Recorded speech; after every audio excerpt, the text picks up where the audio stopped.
प्रभाग नंबर 12 में NCP Ajit Pawar group के दफ्तर का शानदार इफ्तिताह एमएलए प्रतापराव पाटिल चिखलीकर के हाथों रिब्बन काट कर अमल में आया। इस मौके पर पुरअसर तकरीब का एहतमाम किया गया। तकरीब में अब्दुल मुकीद ने चिखलीकर, ओम प्रकाश पोकरना और दीगर मेहमानान का पुरतबाक इस्तकबाल किया। इस प्रोग्राम की इफ्तिताही तकरीब के दौरान पार्टी कारकुनान और मुकामी मुअज़्ज़िज़ीन की बड़ी तादाद मौजूद थी। इस मौके पर मुक़र्रिरीन ने पार्टी को मजबूत करने और अवामी मसाइल के हल के लिए मिलकर काम करने के अज़ाइम ज़ाहिर किए। इलाके की तरक्की और अवामी फलाह को अव्वलीन तरजीह देने पर भी इस प्रोग्राम में जोर दिया गया।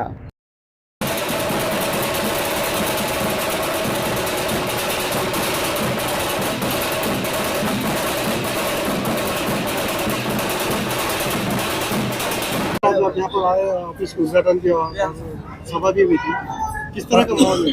प्रभाग क्रमांक 12 के हमारे चारों उम्मीदवार ने यहाँ ऑफिस खोला है। उसका उद्घाटन करने के लिए मैं और मेरे सभी साथी नेता लोग यहाँ आए हैं और यहाँ पे हमारे ऑफिस का उद्घाटन भी हो गया। और प्रभाग नंबर 12 और प्रभाग नंबर 15 में बहुत अच्छी सभा भी हुई। लोग सारी भीड़ में सभा में थे, आपने भी देखा होगा। और माहौल मुझे लगता है कि राष्ट्रवादी कांग्रेस की तरफ से माहौल है। इसके पहले भी मैं जब इंडिपेंडेंट एमएलए था तो भी इलेक्शन लड़ा था, जब मुफीद भाई जीते थे। आज मुझे पूरी उम्मीद है कि 11, 12, 13, 14, 15 ये सभी प्रभाग में, मैं तो आज सिर्फ 2 ही प्रभाग में गया हूँ, क्योंकि सभी प्रभाग में माहौल बहुत अच्छा है। अजीत दादा के नेतृत्व वाले राष्ट्रवादी कांग्रेस को लोग वोट देंगे, मुझे पूरी उम्मीद है। सर, यहाँ पर बीजेपी है और एमआईएम भी है, किस तरह का मुकाबला है? बीजेपी तो चलेगी कि नहीं चलेगी वो आपको मालूम है, और लोग कहते हैं कि बीजेपी की बी टीम बोल के एमआईएम यहाँ खड़ी है। तो मुझे इतना ही कहना है कि जो 50 साल मुस्लिमों के वोट पे राज किए, वो आज मुस्लिमों के वोट को नफरत क्यों कर रहे हैं, और वो बताने का टाइम अभी यहाँ आ चुका है।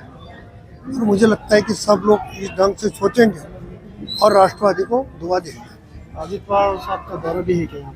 अजीत दादा साहब की 11 तारीख को सभा है, तो हम कहाँ रखने का ये अभी थोड़ा सभी हमारे उम्मीदवार से बातचीत करके तय करेंगे।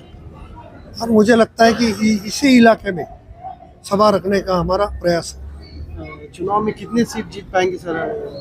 देखो, पूरी मेजॉरिटी के साथ राष्ट्रवादी कांग्रेस आएगी।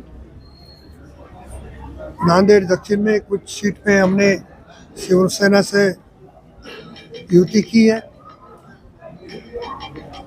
कुछ जगह वो जीतेंगे। और जितने हमारे प्रभाग हैं वहाँ हमारे प्रभाग में पूरी घड़ी हमने खड़ी की है।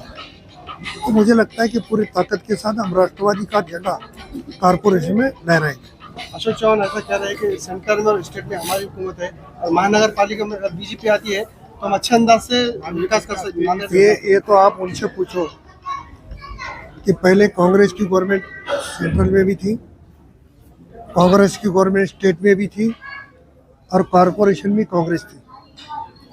जब यही अशोक चौहान ने पूरी नांदेड़ की जमीन बेच दी,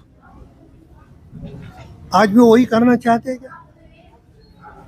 ये बोल रहे कि नांदेड़ का डेवलपमेंट करेंगे। जब खुद मुख्यमंत्री थे तो नांदेड़ के लिए कुछ कर नहीं सके, तो अभी क्या कर सकते हैं? ये मैं बोलने की जरूरत नहीं है। ये बच्चा पूछ रहा है उनको कि आपके हाथ में थे जब आपने किया नहीं, आपको अभी तो आपके हाथ में है ही नहीं कुछ, तो आप क्या कर सकते हैं?